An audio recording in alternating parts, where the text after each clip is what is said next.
Kugeza kuri iyi saha ubu ngubu tuvugana rwose buri mureyo wese ahari mu bice bitandukanye by'igihugu cyangwa hanze y'u Rwanda ari kwibaza umukino wa hari ingingo wa mbere agomba gutoza ikipe ya Rayon Sport uburyo ugomba kurangira ribaza niba insinzi igomba kuboneka nyuma y'igihe ikipe ya Rayon Sport idatsinda umukino bagomba gukinamo n'ikipe ya Rutsiro ku munsi w'ejo ku cyumweru tariki ya 19 ukwezi kwa kane 2026 ni match igomba kubera mu karere ka Rubavu ndetse umuyovu wese aribaza umukino wa mbere wa hari ingingo wese bibuze kumuhira nyuma yuko agiye abasize abataye ubwo abafana ba APR nabo baravuga bati mutoza wa Rayon mutoza wo mukeba wasanga nawe yatangira atakaza natwe tukajya mu nyungu.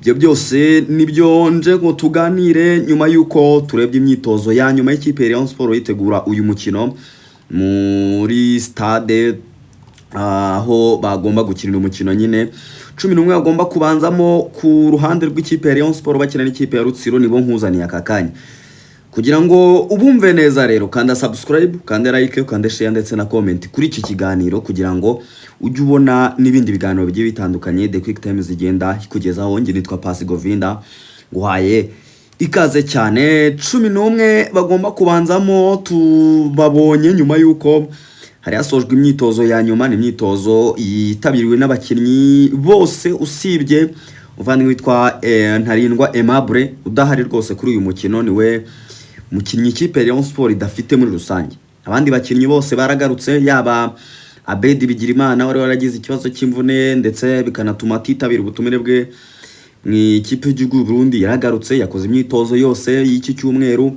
Uvandimwe witwa Sumani waresibye umukino bakinnye n'ikipe ya Gicumbi yagarutse kugera ku muvandimwe witwa Yusudiani wari wagize ikibazo cy'imvune ndetse anasitara inoza no kugeraho icyo nakwita nk'imvune naho yarakize ari mu myitozo neza cyane. Kongeraho umukinnyi abareyo bishimira cyane witwa Emery Bayisenge nyuma yuko agize ibibazo hafi nka bitatu bikurikirana mu bihe navuga bikurikiranye yaje gusa naho ibintu bimugendekera neza rwose nawe imyitozo yongeye kuyikora neza icyumweru cyose. Ubu ngo Emery Bayisenge mubongeye kukubwira ndagira ngo nkurobeshe yuko Emery Bayisenge nawe arimo cyane mu bakinnyi bagomba kubanzamo.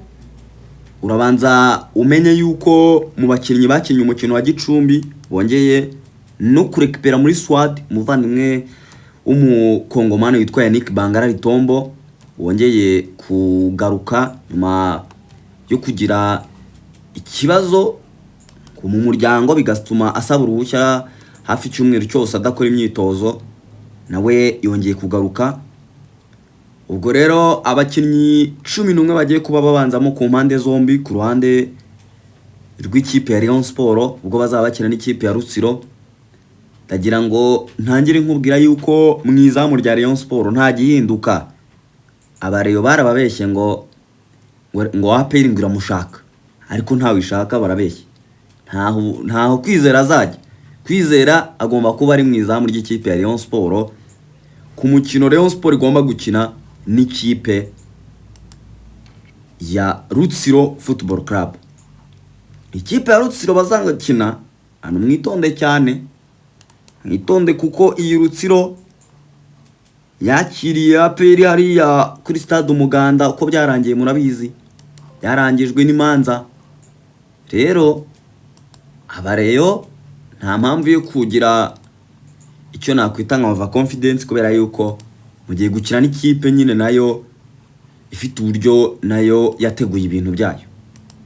Ubwo rero mwizamu ni Kwizera Olivier kuri kabiri Obedi Uwumukiza nyuma yo kuva mu ikipe y'igihugu y'u Rwanda Amavubi musore baguye mu ikipe ya Mukura muri uku kwezi kwa mbere arahari cyane ari tayari kuri kabiri nyuma yuko kuhengeka Kabange nyine ngo mutoze yaje gusanga ngo bidatanga ibisubizo. Uwumukiza Obedi ari kuri kabiri agomba kuhakina neza cyane. Kuri gatatu nyuma yuko Benaziz Dawo akize akitoza neza umutoza ararebye abona urwego rwe n'ubundi rudasumburwaga nijuru waravuga ati Ganijuru ugomba gukina uko byagenda kose. Ganijuru Elia arahari, ari kuri gatatu y'ikipe ya Rayon Sport ku munsi w'ejo.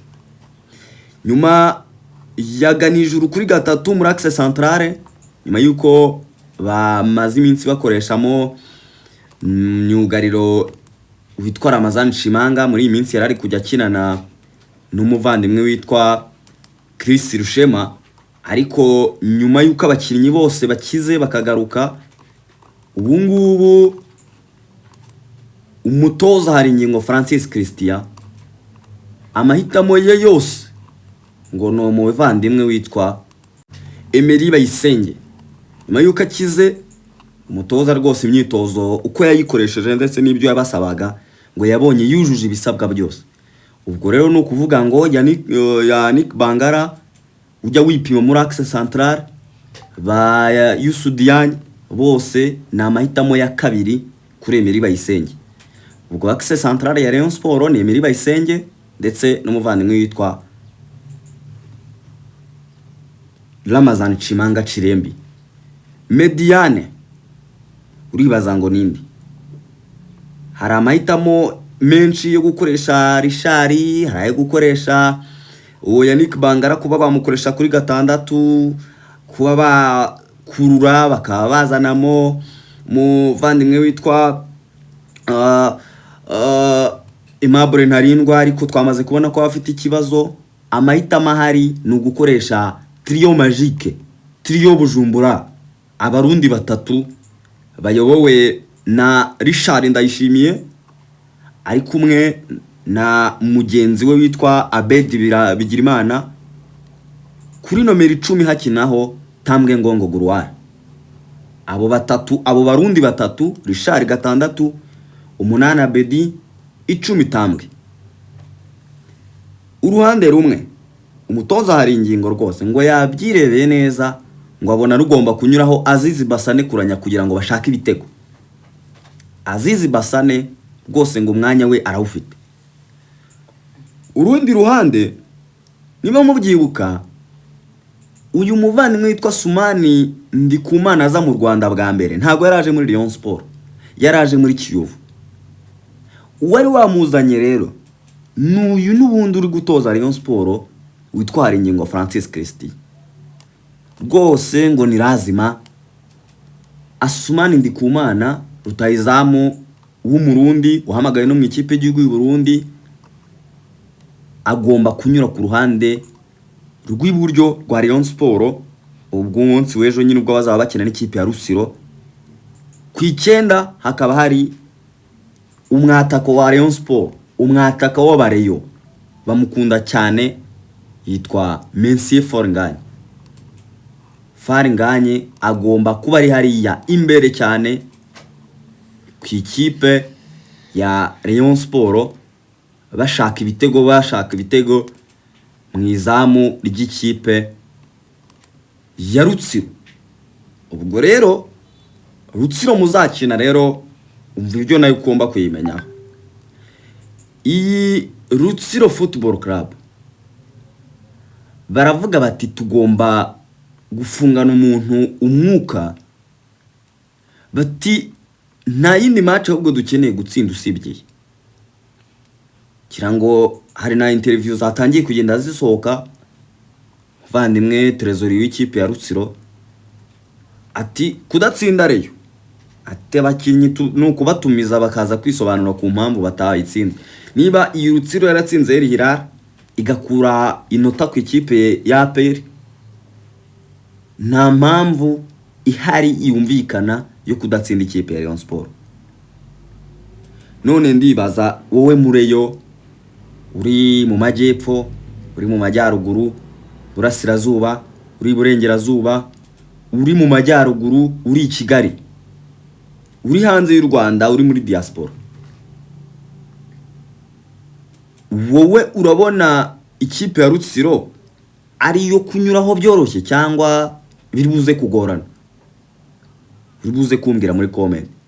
Kizere kirahari cyangwa umutoza Haringingo wowe uramwizeye? Mbwira, Haringingo uramwizeye? kangusubiriremo ikipe rero ukuntu imeze. Umuzamu ni Kwizera Olivier, kabiri Uwumukiza Obed, gatatu Ganijuru, axe ya Emery Bayisenge ndetse na Ramazani Chimanga, mediane y'abarundi batatu Richard Ndayishimiye, Abed Bigirimana na Tambwe Ngongo Gloire, uruhande rumwe Aziz Basane, urundi ruhande Asumani Ndikumana, batakisha Fare Nganye. Ndakwibutsa ko Rayon Sport iheruka gutakaza umukino iwutsinzwe ku mukino batsinzwemo n'ikipe ya Al Hilal ku itariki 17 z'ukwezi kwa mbere muri Stade Amahoro, bawutsinzwemo ibitego 4-0. Ubwo rero ndibaza nyine niba n'uyu munsi amanota muyacyura.